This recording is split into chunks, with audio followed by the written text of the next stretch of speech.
Silent පැරකුම් බාරස්තුමා ශ්‍රේෂ්ඨ නරයුරු භව අවිවාදයෙන් පිළිගන්නා කාරණය. එතුමා දක්ෂ රණකාමියෙකු වගේම විශිෂ්ට කලාකාමියෙක්ද වුණා.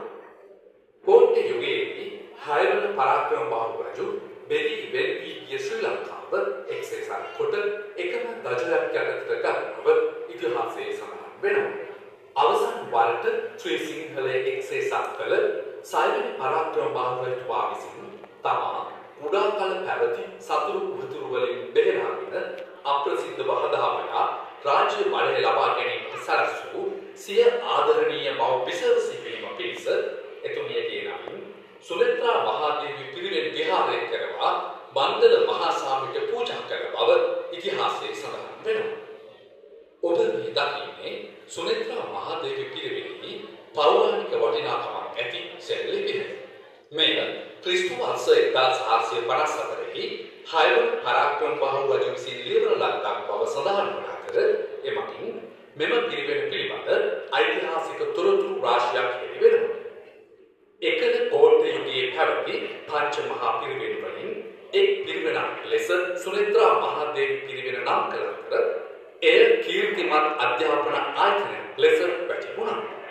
සිංහල සාහිත්‍යයේ ස්වර්ණමය යුගයේ ලෙස හැඳින්වෙන කෝට්ටේ යුගයේදී රචනා කළ පරවි කොවුල් ගිරා ආදී එකල ලියවුණු සංදේශ කාව්‍යවල හා ශාස්ත්‍රීය ලිපි ලේඛන වලින් සුලෙත්‍රා මහාදේවී පිරිවෙන ගැන සඳහන් වීම මෙම අධ්‍යාපන ආයතනයේ ඇති ශාස්ත්‍රීය වැදගත්කම කියපාන.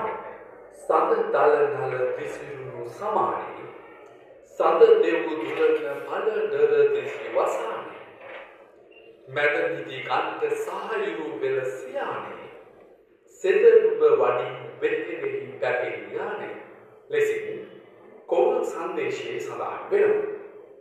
රිවි නුඹ ගැබින් බැස හෙත සිදු පැපිලියානේ සකි නුඹ ඔබින් ගොස් වැඳ වෙහෙරට පැපිලියානේ ලෙසින් ගිරා සංදේශයේ සඳහන් වෙනවා. පෘතුගීසින් ලංකාවේ මුහුදුබඩ කලාපය තත් කර ගැනීමත් සමගම ඔවුන් විසින් සිදු කළ ප්‍රධානම කාර්ය වන්නේ එකල අධ්‍යාපන ක්‍රමයේ නායකත්වයේ දුන් සියලුම පිරිවෙන් විනාශ කර දැමීමයි. පංච මහා පිරිවෙන් අතර එක් පිරිවෙනක් වූ සුලෙත්‍රා මහාදේවී පිරිවෙනද ඒ අවාසනාවන්ත ඉරණමට ගොදුරු වුණා. ශ්‍රී ලංකා අධ්‍යාපනයේ ආරම්භය ලෙස සැලකෙන පන්සල කේන්ද්‍ර කරගත් පිරිවෙන් මගින් වාරි තාක්ෂණය, කුෂි තාක්ෂණය, ඉදිකිරීම් තාක්ෂණය, මූර්ති, කැටයම්, නර්තනය, ගණිත විෂය, ජ්‍යොතිෂය ආදී ලෞකික විෂයමාලා සියල්ලක්ම ඉගෙනු අතර මෙම පිරිවෙන් පද්ධතිය විනාශයත් සමග ඒ තිබුණු දේශීය තාක්ෂණයන්ද සමූල ඝාතනයට ලක් වුණා. පෘතුගීසි ආක්‍රමණ හමුවේ කාලයේ බැලිතරා අතර සැඟවී ගිය සුලෙත්‍රා මහාදේවී පිරිවෙනට යලි ප්‍රාණවායුව ලබා දෙන්නේ අපවත් වී වදාළ ආචාර්ය මැදගොඩ සුමනතිස්ස නාහිමිපාණන් වහන්සේ. උන්වහන්සේගේ නායකත්වයෙන් යලි මෙම විද්‍යාලයක හයවන ශ්‍රේණියේ සිට බාහිර උපාධි දක්වා දහස් ගණන් ශිෂ්‍ය ශිෂ්‍යාවන් සහ භික්ෂුන් වහන්සේලා අධ්‍යාපනය ලැබුව අතර පසුව ශිෂ්‍යාවන් ඉවත් වී ශිෂ්‍ය භික්ෂුන් වහන්සේලා සහ ශිෂ්‍යයන් පමණක් අධ්‍යාපනය ලබන විද්‍යාලයක් බවට පත් වුණා.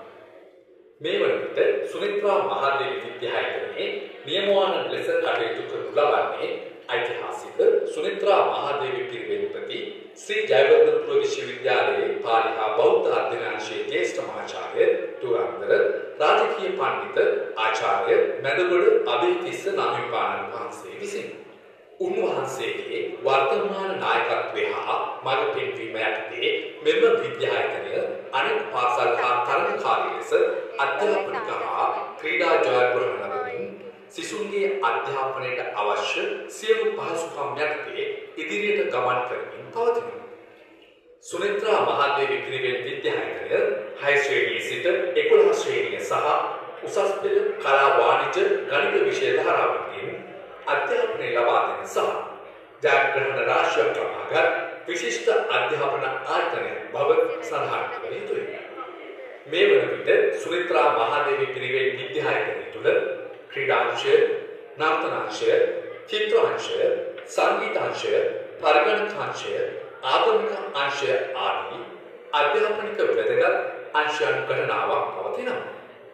ඒ වගේම මෙම විවිධ අංශයන් දිවයිනේ විවිධ පාසල් පරදවා ලබාගත් විශිෂ්ට ජයග්‍රහණයන් බොහොමයක් පවතින බව අප මතක් කරන්නේ ඉමහත් සතුටින්.